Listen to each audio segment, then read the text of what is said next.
Guess whose birthday it is? This guy.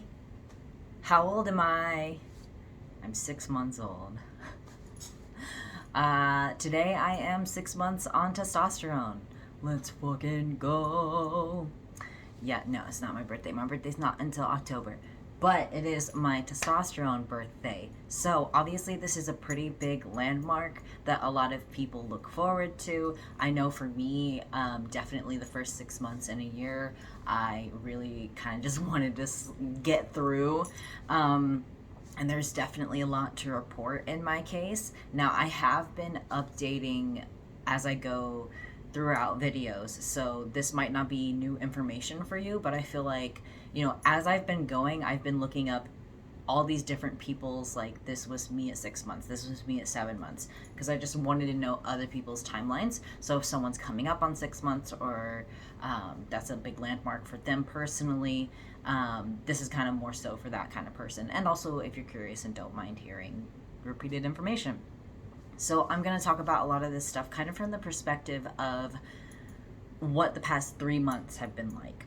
So I started bi-weekly, so that was every other week, intramuscular injections of testosterone, 0.5 mil, which was 100 milligrams, so like 50 milligrams a week, basically, on a bi-weekly schedule. And I started December 15th. And then kind of late into the 3 month mark, I got my labs pulled to see where I was at. Pretty late because there was a whole miscommunication thing. And then by about 4.5 months was when we decided to take me up to once a week, 100 milligrams or 0.5 mil. What? It's always confusing, but 0.5 of the bottle and 100 milligrams, 0.5 mil, yes.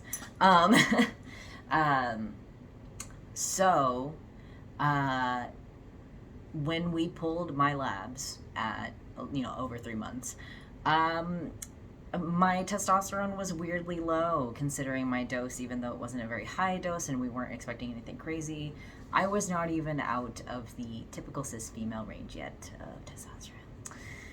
So that is why he agreed to take me all the way up to 100 a week. Originally, he wanted to do maybe like, instead of a full mil a week, 0.75 mil. But I was definitely like, I'm not happy. So basically for the first 3 months, I felt like nothing was happening. And now I can say at the 6 month mark, it feels like honestly every change that I'm going to experience has either started, if it's not really actively ramping up. So pretty much everything about me is in the process of changing. My face, the width of my nose, the way I smell, the texture of my skin on my face and on my body, all of my hair all over my body has started to change. I noticed when I washed my hair earlier that it felt like a lot was coming out, but I still don't see any visual difference in my hairline. I have a very low hairline. It might be moving back. I kind of want it to, honestly, because I hate how low it is and it's very feminine and also just jagged as hell. But my hair doesn't feel or look different to me yet. I might a year in see some like slight recession. I wouldn't be surprised if that ends up being the case. Everything. My body fat is finally moving. It's in the middle of it, so I'm not happy with it. It's a work in progress, but it is definitely starting to move. And yeah, so let's just like visually show you what I can. I don't know how well you'll be able to see in various lighting, but I do have a lot going on with my face. I will probably not be able to insert pictures because my phone's a piece of crap. But I've got a little chin beard, and a mustache. This lighting is just too intense for you to see it, unfortunately. I really like it, especially because it seems to kind of pull this part of my face down like a visual like illusion. you know, like dudes with beards, they always like, especially if they take care of them, like their face looks more shapely than it might actually be when they're all baby faced. Yeah, there's like a visual illusion of it kind of pulling my chin down, this shadow, and kind of accentuating this shape that I'm starting to get to my face.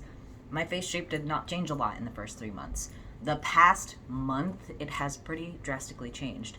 Not an unexpected amount, but it's finally like, oh yeah, you're on T kind of thing. Here is my body. So I do feel like finally some of the subcutaneous fat in my arms is moving to my belly. Surprise, surprise. Let's see.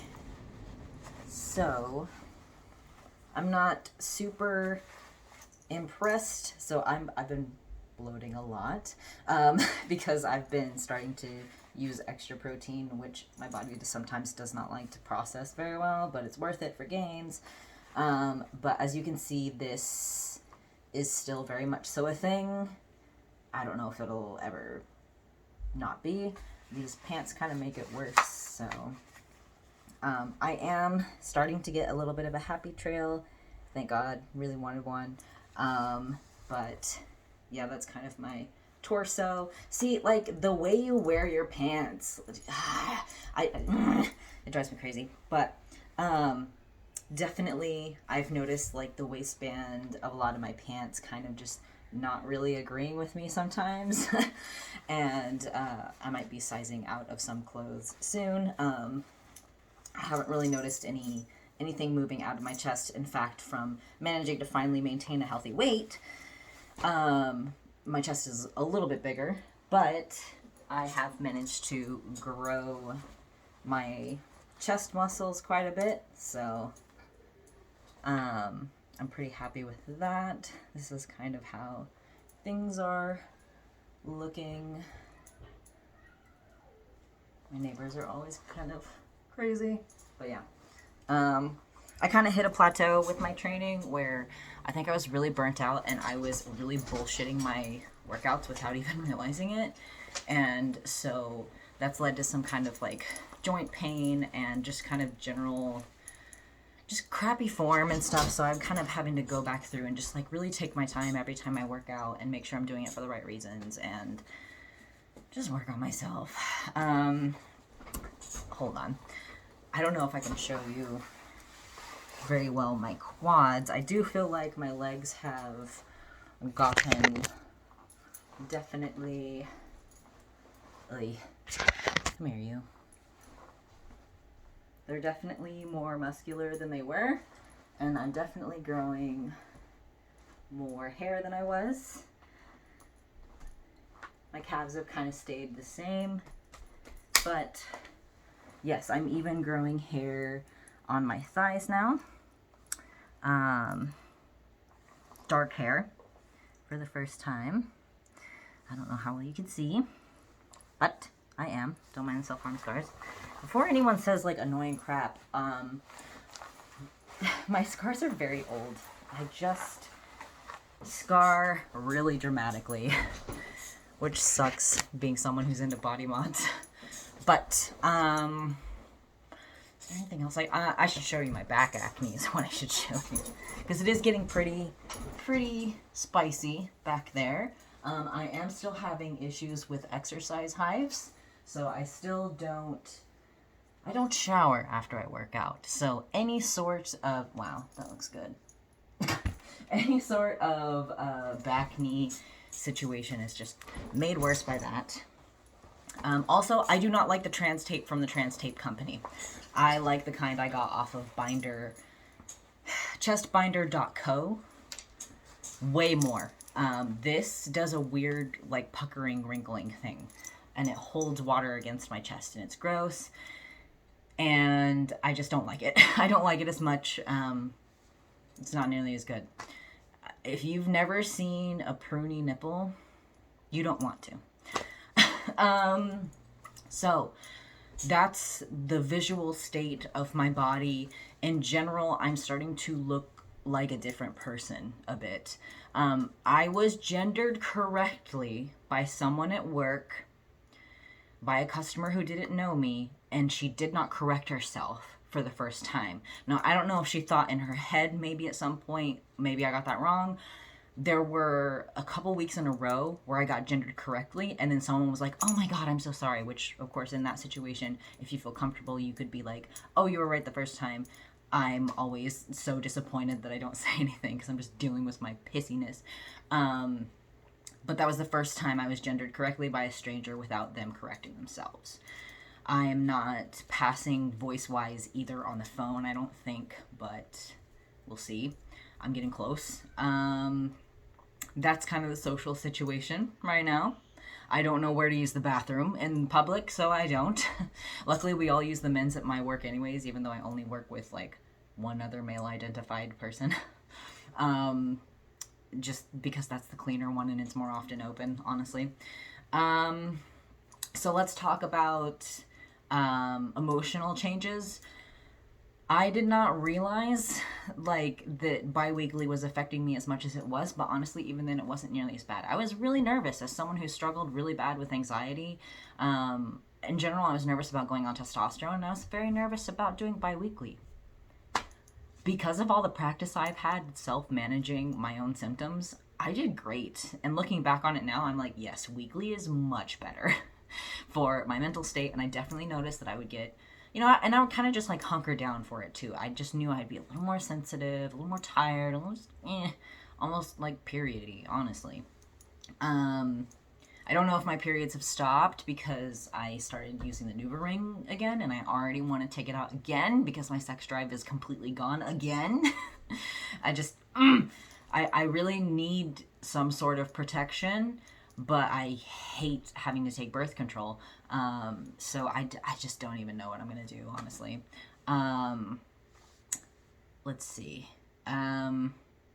But yeah, I feel, especially since I've moved to weekly, I feel so much more even keeled than I did. And I was afraid of particularly anxiety and anger and also depression going on testosterone because some people experience an increase in some of those symptoms, especially during fluctuations and stuff. Especially now that I'm on weekly, I am so even keeled. Like, I've been through a breakup, I went through a pretty serious financial thing this month, and I can get really down and hopeless because that's how I used to always feel. But I bounce back so quick. It's crazy. I have caught myself thinking a lot more logically than I normally would, and I don't know if that has anything to do with my hormone levels or not. People stereotype it. I don't know if that's a thing. I'm still a pretty emotional person, but I do find myself just not caught up in the emotions as much. I do find myself compartmentalizing more, which honestly is convenient. So physical, I guess let's go top down. Like I said, nothing really happening with hair. Eyebrows, they are growing in so fast and so thick, and it drives me crazy because I've got a pretty bad unibrow, and also I shave off my tails. Actually, my eyebrows are only about this much real, and I have to stay on top of them. They grow back so quickly. Down, I'm getting acne even up here, but most of it's down here. My nose has widened a bit. Your cartilage changes a bit on testosterone. It might widen more, and I hope not, but it's fine if it does. Obviously, down here, hair slowly growing in, getting darker progressively. Every 2 weeks, I can notice a visual change with it. It's still doing its thing. Down here, lots of acne, really, really flaring up, painful. This light is making it look much better than it really is. My pores are big enough now that I can really see them compared to before, and I kind of don't like it. The really big ones are kind of gross to me, but I like the texture change overall. My neck, I took a selfie earlier and I was like, I don't even look like me anymore, because my neck it's really starting to thicken up. And I early on, it's weird too, because early on I had to like loosen up my collars a little bit, and I haven't recently, but there's just something about the jaw to neck ratio that's really started to change, especially from certain angles, so it'll probably be more dramatic in the future. My traps, we found that out in the last video, my traps and stuff have finally been coming in. Who is he? My shoulders and arms in general have been slowly growing out and slowly leaning out, which is really exciting for me to actually be able to see all the hard work I've put in a little bit better. It's not drastically different though, and I think a lot of that is me standing in my own way with not quite eating in as much of a surplus as I probably should, and also probably honestly overtraining and fatiguing myself. I would probably have much better results, I'm gonna be honest, if I trained a bit less and a bit less hard. I think I'm actually kind of fucking myself over, but training has become a hobby and it's one of the only things I have to do with my time. So, let's see, further down. Oh, also voice is up here. My voice really barely changed at all. I got that increase and boom, it just like, oh my god, and it was so quick and yet so not at the same time. It's not like I just woke up, but it was just over the course of like 2 or 3 weeks, like everyone at work was like, oh my god, and I was like, I know. So I can't really control it at a certain point. Like it gets really bad at the end of the day. It's pretty funny. The noises that have left my mouth have been pretty entertaining. But even to my own ear, and probably more so to my ear than other people, since you resonate more in your head, even when I'm like making noises because I'm interacting with someone, I feel like I sound more like a queer man instead of just a girl, which is super affirming. Hair on my arms has barely changed at all. Honestly, I think the hair on my hands has changed more than the hair on my arms. It is starting to change, but not much. I am getting a bit of shoulder acne, but it's mostly on my back, unsurprisingly. Some on my chest as well, which is definitely something I used to get a lot, especially during hormonal changes or diet changes, which I am doing currently. Increase in protein, good things. Let's see. I do have like fine hairs down my chest, but they aren't very visible. I'm starting to get more of a visible happy trail, like I said. I'm starting to get more abdominal fat, which is normal. That's where you carry it, in a more masculine body. Hip fat is still doing whatever it wants. Thank you, God, for that. Hair between my legs continues to spread out into down my thighs. Much thicker and darker, and then my actual like regular leg hair, obviously, like I said, all the way down my legs is starting to get thicker. My quads have grown quite a bit, and I do think maybe it's more so my legs that the fat has kind of shifted from to my abdomen, because I feel like I still have honestly like plenty of body fat in my arms. Look at that. Biceps have been putting in the work lately. Bottom growth has continued, but it's slowed down quite a bit. But I mean, I don't have to have the biggest thing in the world. It's just fun. I probably have butt hair. Honestly, I haven't looked. I think I do though. I think I'm getting the butt hair. My toe hair is going crazy. I have a lot of keloid scarring, obviously, like that people comment stupid shit about, even though I'm a grown adult who's going to be 27 this year, and bullying me for being someone who has struggled in the past is really childish of you. The little like weird dark hairs that sprout around my keloids have actually gotten crazier, so that's funny. I am sweatier. I have not been getting hot flashes, but I get hotter easier, and my face mostly feels dry. Honestly, it feels like dehydrated oily. Like it's a weird combo right now where it's dry and irritated in a lot of places, and then I also do get greasy, unsurprisingly. I also have to wash my hair a lot more often than I used to, but also I'm working out now and it's getting hot outside. Still getting exercise hives. Gonna talk to my doctor about it because I am tired of just stressing about it. It's more so emotionally draining than anything, having to worry about it and take a million boring steps of slowing my life down and being super careful to try and prevent it, instead of just working out and then moving on with my day. It's a whole like step down process to get my body to fucking not, because it's definitely weightlifting that triggers it. It's not heat external, it's internal heat, I think. But yeah, 6 months, everything is moving, everything is coming along, and I cannot wait to see what the next 6 months do. I feel like it's gonna be kind of crazy. It's gonna be kind of crazy. And I am starting to feel like I don't have to rely as much on exercise to feel okay, which is good because I don't want to develop a super toxic relationship with it, and I'm already kind of borderline because honestly I can feel some joint fatigue building up and stuff, and I do need to revisit the idea of a deload and maybe then some soon. But yeah, for now I'm increasing my protein intake, kind of staying around maintenance but with wiggle room. But I've really like pushed my protein back up, and just focusing on more mindful, careful training to avoid injury and also work on my technique again. And just really looking forward to honestly kind of passing the time to see what happens next. But yeah, I'm really, really happy. So much of the reason why people wait until they're older sometimes is that you have to be really brave to do this because people are stupid and shitty. And it takes a lot of like hyping yourself up to be strong enough to do it, and I wish that wasn't the case. I wish I had done this a long, long time ago. In the beginning, I felt kind of grateful that I had waited to like make sure, whatever. No, I've wasted so much time, and I'm really glad to be here. Of course, I will always monitor and delete stupid comments. I'm healthier and happier than I've ever been, and I have a chance at a future now. So, but yeah, if you're wondering what it's like at 6 months, here we are.